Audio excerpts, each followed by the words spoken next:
Hello, it is now 3 p.m. local times here in Hanoi, and you are tuning in to another live edition of VTV News. I am Minh Hằng, and let's now get you started on the headlines at this hour. Close-up of China's deployment of armed forces in the East Sea.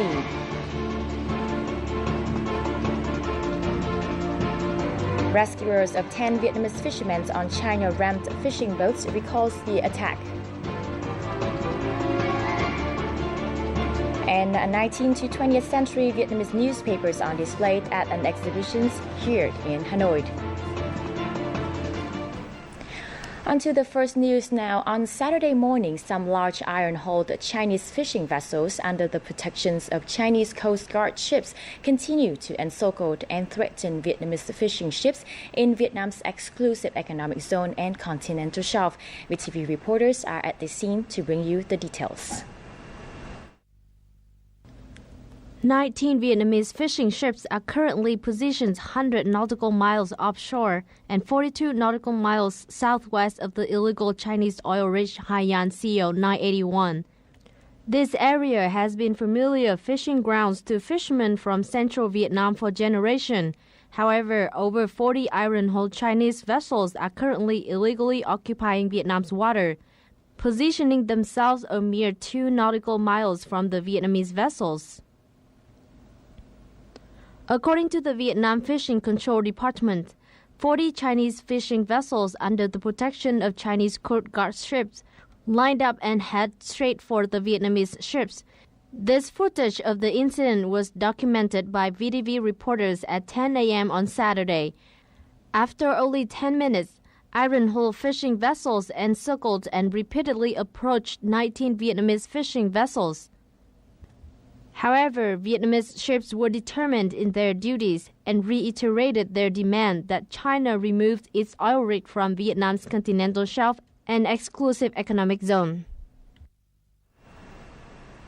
Taking the East Sea's case to the International Court of Justice and the UN General Assembly is the best way for Vietnam to resolve the disputes with China. This is according to some European lawyers, international law experts, and scholars. Let's consider their comments in the following report. On the international front, when a big country provokes a small country, the latter should invoke justice, the rule of law, and peaceful measures to settle the problem. The big country is always the one who starts the conflict. In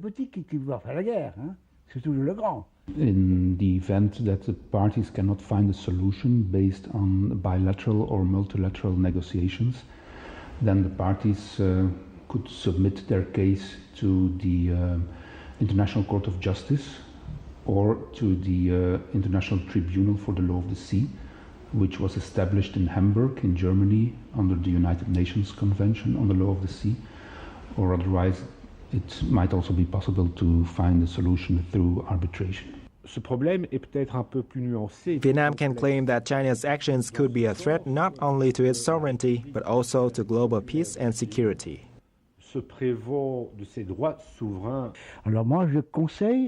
I think Vietnam should consider all the parties' opinions and actions, bring the issue to the Security Council of the UN, as well as ask for UN actions to settle the EC issue in order to avoid other conflicts in the future. Vietnam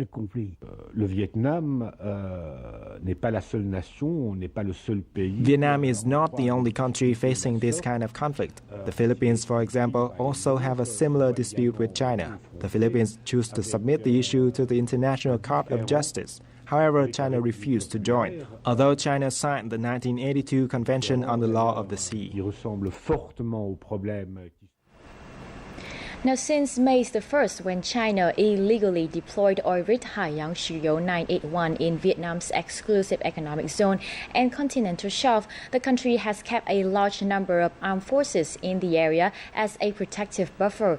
Although the Vietnamese and international media have both reported the presence of China's Coast Guard, marine surveillance units, military airplanes, and army ships, China has consistently denied any acts of aggressions or threats to use armed forces against Vietnam's executive forces. More to follow. This is the Chinese Yongcheng Missile Frigate, number 571. It is considered the most modern frigate of the People's Liberation Army Navy, with a length of 134 meters and a crew of 165. Furthermore, around the Haiyang Shuyou 981 oil rig, many other battleships are also operating. On May the 17th, the Vietnam Coast Guard was intimidated by 2 Chinese vessels with their weapons ready. This is a Chinese anti-submarine patrol ship coded 789, and this is a fast attack missile crafted coded 755.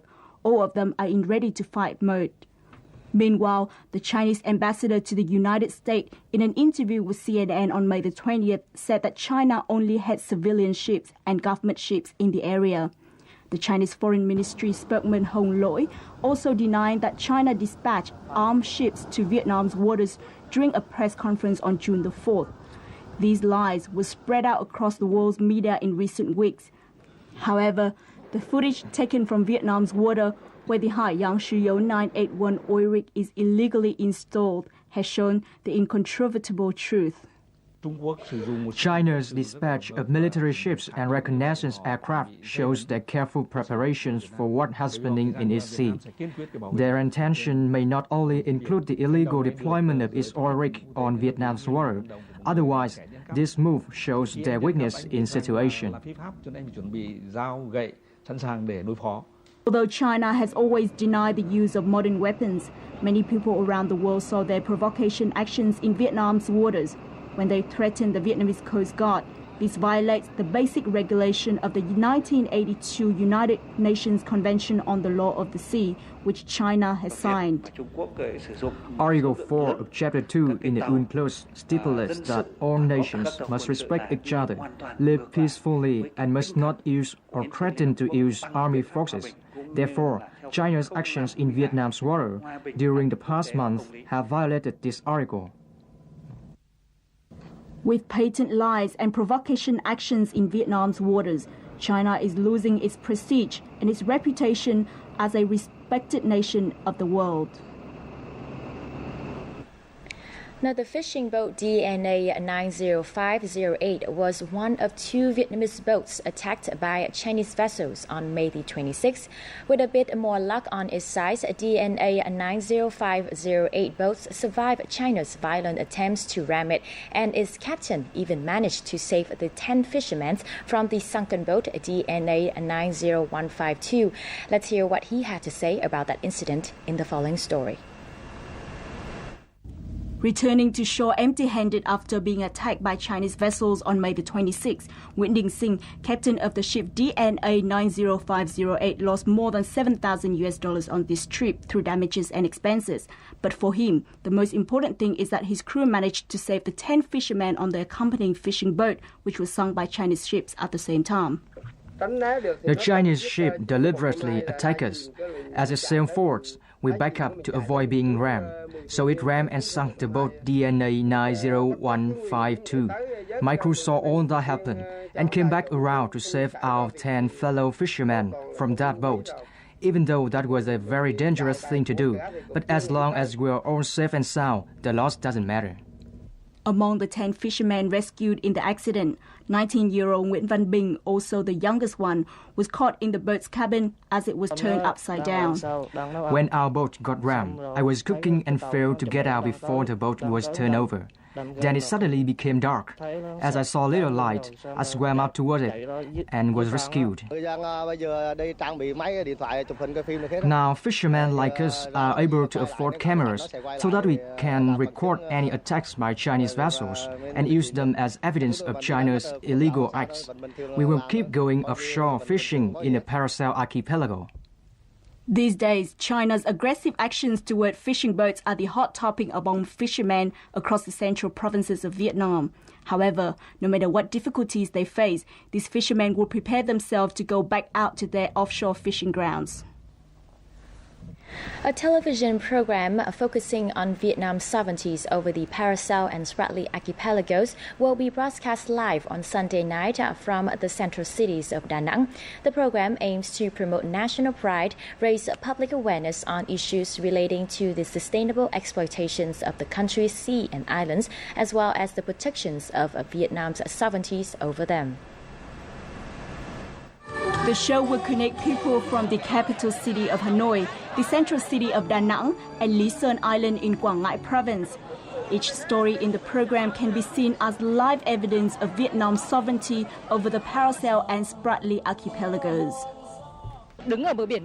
From this perspective, we will be able to see how beautiful our sea and islands are and how sacred our love for them is. We chose Da Nang to broadcast this program from because the Paracel archipelago is an administrative unit of Da Nang City. This city also has Biển Đông Park, Hoàng Sa and Trường Sa streets. The program includes an exchange with people from Hanoi, Da Nang and Lý Sơn Island, with historical and illegal evidence about Vietnam's waters being provided throughout. Apart from this, there will also be performances from artists and children who will convey a message of national sovereignty to the audience. I'm so proud to be performing at this show.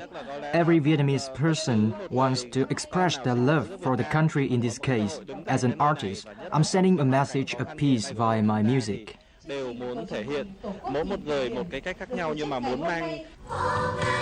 Besides demonstrating a love for the country, the program aims to raise public awareness about the potential economic importance of Vietnam's sea and islands. It's also being shown to affirm Vietnam's sovereignty over its sea and islands. In other news, now during National Assembly working sessions on Saturday, deputies revealed that Vietnam's poverty rate has been reduced by as much as 2.5% annually since 2005, thanks to the government's poverty reductions policies. However, many deputies agree that permanent support policy should only serve those who could not escape poverty.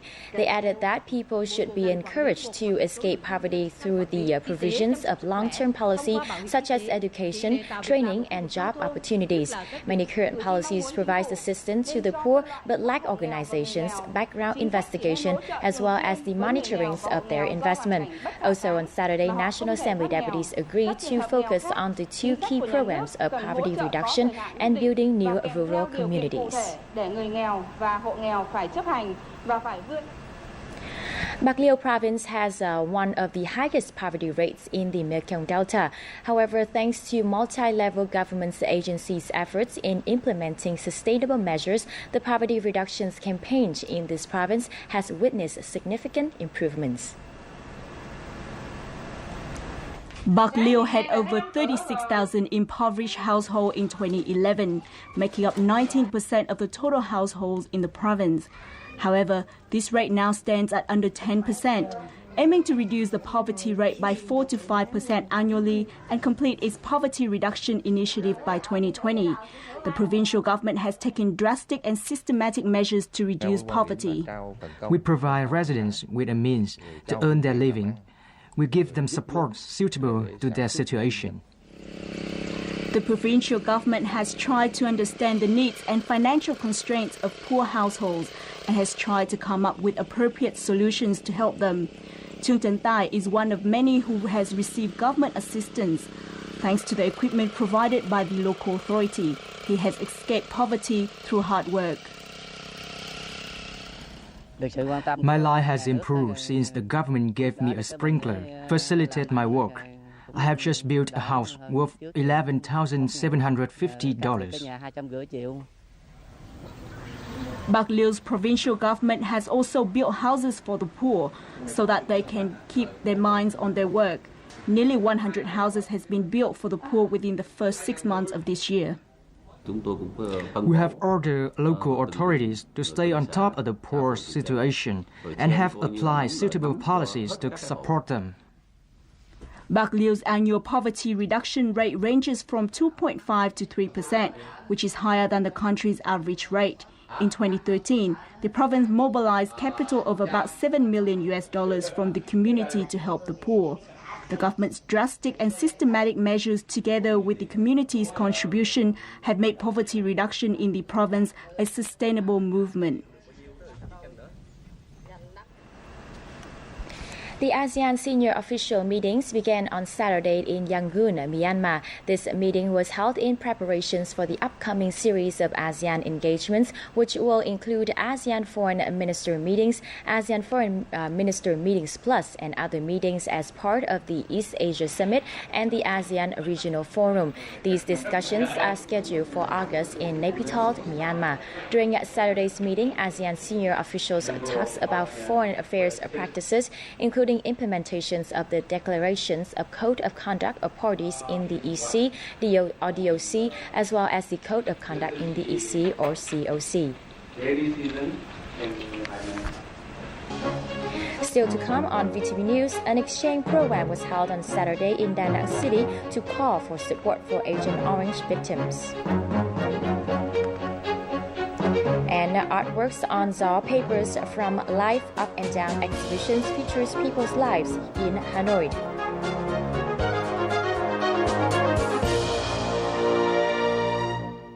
Exotic Vietnam is an intriguing blend of many charms. This land is where all manner of stunning landscapes await like a visual feast, rivaled only by the beauty of its people and their abundantly rich tradition and culture. Here is where you can relive the past in richest color or live it up in the bright lights of the big city. With so much more to offer, Vietnam is simply unforgettable. Welcome back to VTV News live from Hanoi. An exchange program was held on Saturday in the central city of Da Nang to call for support for Agent Orange victims. The event was organized by the Da Nang Associations for Victims of Agent Orange and was part of the activities to celebrate the Action Month for Children and the upcoming Agent Orange Victims Day on August the 8th. Over the past 10 years, thanks to the successful operations of the Da Nang Associations for Agent Orange victims, the health and lives of those afflicted has been gradually improved. Donations in aid of Agent Orange victims through the program are estimated at 2.7 billion Vietnamese dong and have come from more than 40 individuals and organizations.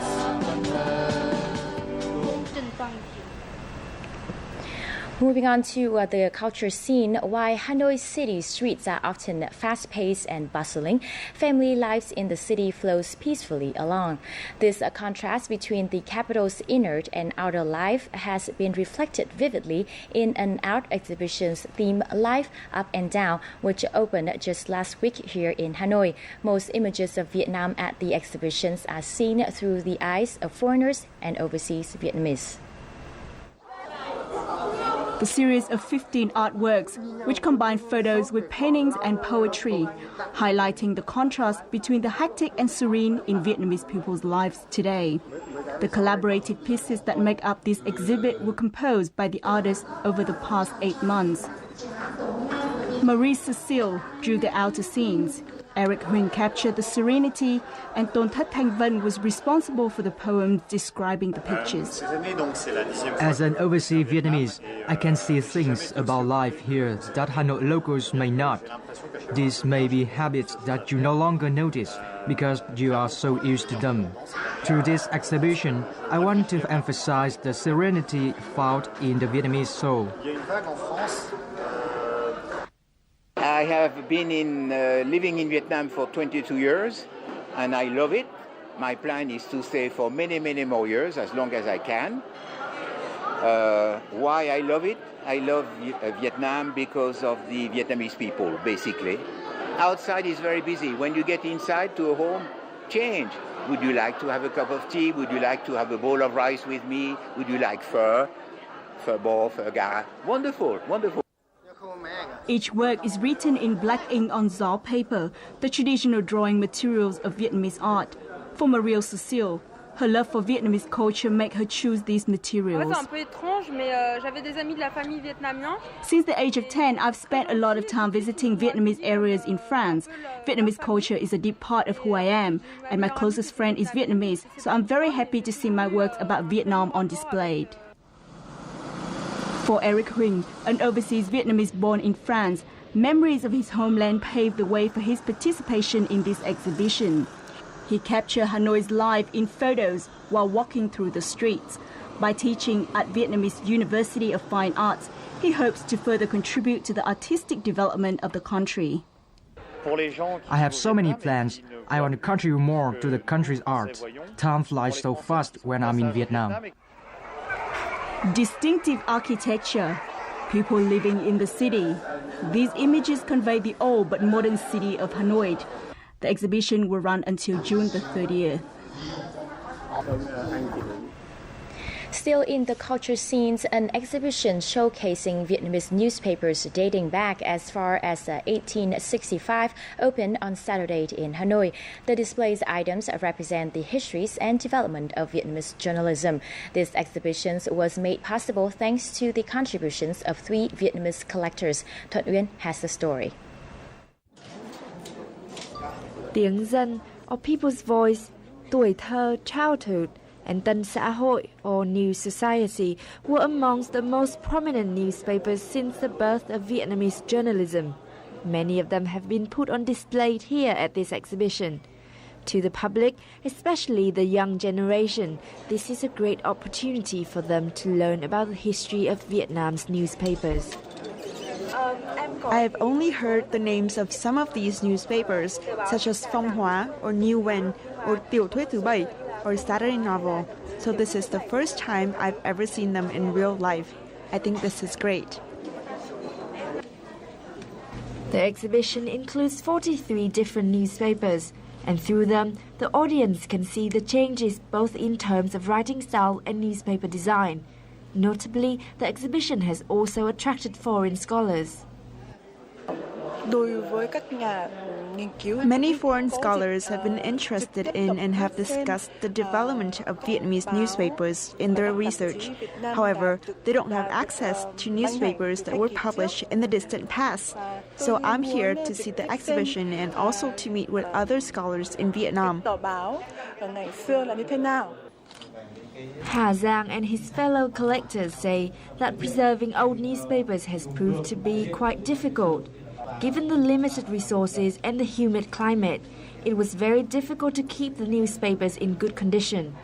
However, that was only one of the many difficulties. The 3 biggest challenges are income, how to maintain the passion, and luck. There were times when I lost my interest. Other times, my income was not stable enough to maintain this hobby. Moreover, I think you need a lot of luck. Many newspapers existed a long time ago, so it was definitely not easy to find them. In order to realize this exhibition, the young collectors spent over 7 years gathering old newspapers. It was not easy, particularly when many of them stopped being published in the 1940s or 50s. Although they don't have yet a concrete plan for this exhibition, the collectors said that they would continue their hobby of collecting old books and newspapers.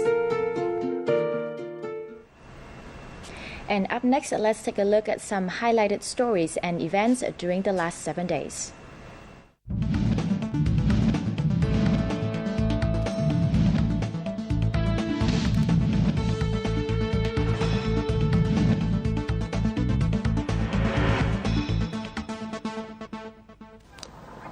This week, China continued to illegally maintain its oil rig within Vietnam's exclusive economic zone and continental shelf. On Thursday, China sent 2 more military ships to defend the oil rig, and Chinese vessels continued their provocative acts by surrounding Vietnam's fishery surveillance ships and attacking them with water cannons. However, Vietnamese law enforcement ships still persistently operated at about 10 nautical miles from the illegal oil rig and urged China to withdraw its oil rig and vessels from Vietnamese waters. China's illegal acts continue to be denounced by international community. At the international conference themed The Philippines, Vietnam and Territorial Disputes in the East Sea, held in Washington, D.C. this Tuesday, Vietnamese representatives declared that China's conduct was escalating tensions in the region.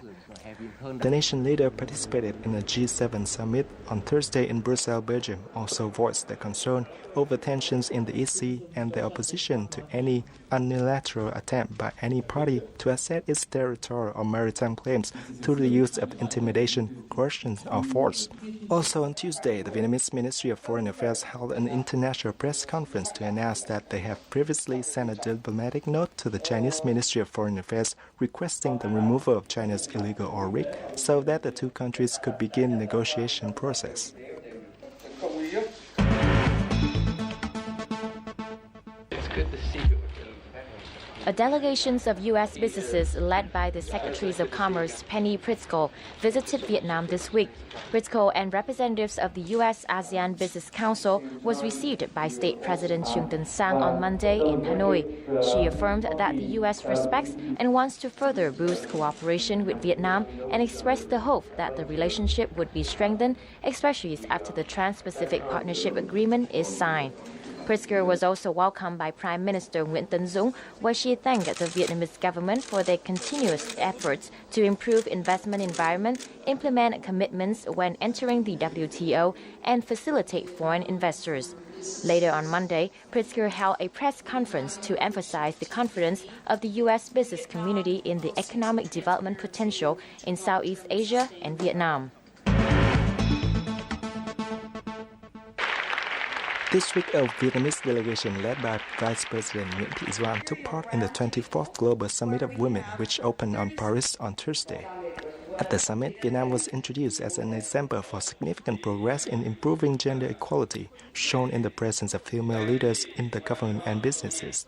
As the special guest and keynote speaker at the event, Vietnamese Vice President Nguyễn Thị Doan stressed that society cannot flourish without the contribution of women, and gender equality cannot be achieved without everyone's participation. During her trip, Doan also had meetings with the President of the French Senate, the French Foreign Minister, and the Secretary General of the International Francophone Organization. The National Assembly this week discussed the draft law on the organizations of the National Assembly and confident votes assessing the performance of officials elected or approved by the National Assembly and People's Councils. Most of the deputies agreed on the need to change the law to specify the new regulations outlined in the Constitution. They said the revisions would improve the operations of the National Assembly to make it more practical. Besides increasing the number of full-time National Assembly deputies, deputies also proposed assigning specific tasks to committees in order to increase the Assembly's efficiency and avoid overlapping responsibilities.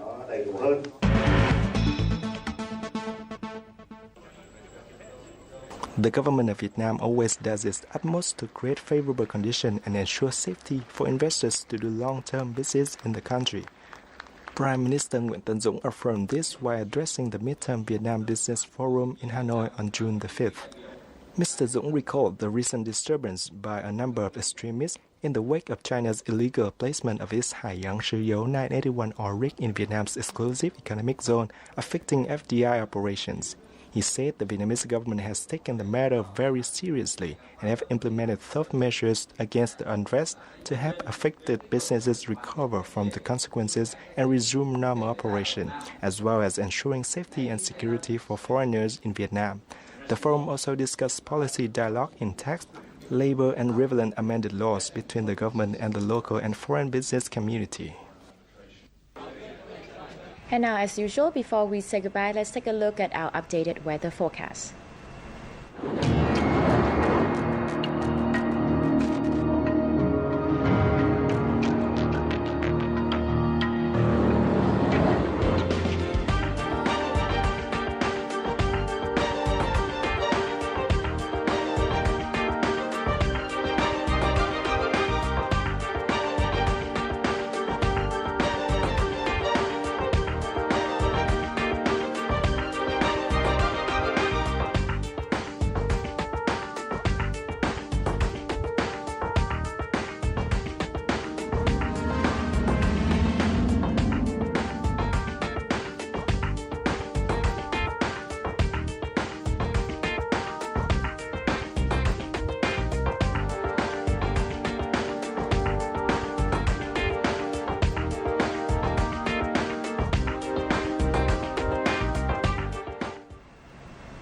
It has now come to an end of VTV News. Thank you very much for tuning in. Do log on to our address at vtv4.vn if you would like to rewatch this program. And I will see you back here at 6 p.m. local time. For now, goodbye from Hanoi.